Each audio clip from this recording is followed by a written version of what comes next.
Tahukah kamu emas logam mulia bukanlah investasi, seperti yang selama ini kita pikirkan?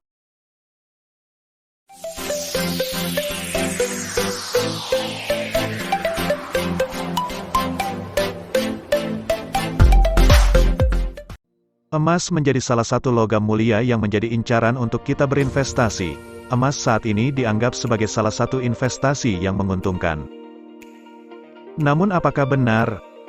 Emas atau logam mulia bukanlah alat investasi. Dalam sejarahnya, emas digunakan sebagai alat transaksi yang sebelumnya orang pada zaman itu masih menggunakan cara barter, yaitu menukar barang satu dengan yang lainnya. Yang pertama kali memperkenalkan emas sebagai alat transaksi adalah Raja Croesus dari Lydia, lalu diikuti oleh banyak negara dan kerajaan lain, termasuk Arab dengan dinar dan dirham, yaitu emas dan perak. Dari cerita singkat ini kita tahu bahwa emas hanyalah sebuah alat untuk transaksi yang telah digunakan sejak zaman dahulu. Lalu kenapa tidak bisa emas disebut alat investasi?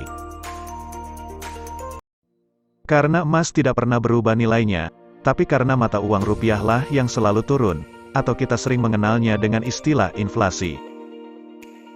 Pengertian inflasi adalah suatu keadaan perekonomian di suatu negara di mana terjadi kecenderungan kenaikan harga-harga barang dan jasa secara umum dalam waktu yang panjang, kontinu, disebabkan karena tidak seimbangnya arus uang dan barang.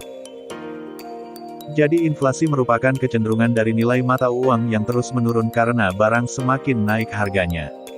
Berbeda dengan emas yang tidak terpengaruh inflasi. Makanya emas tidak naik atau turun, namun barang dan mata uanglah yang menurun. Emas bukan alat investasi, tapi lebih tepatnya adalah alat untuk menjaga nilai harta kita dan juga sebagai tabungan yang terbaik. Karena jika kita ingin menabung untuk anak sekolah nanti dengan harga saat ini, tinggal kita konversikan saja dengan membeli emas logam mulia sesuai harga saat ini.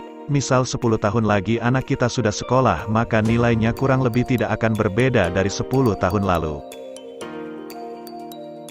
Itulah sedikit gambaran tentang emas dan logam mulia. Semoga kita lebih bijak dalam menabung menggunakan logam mulia.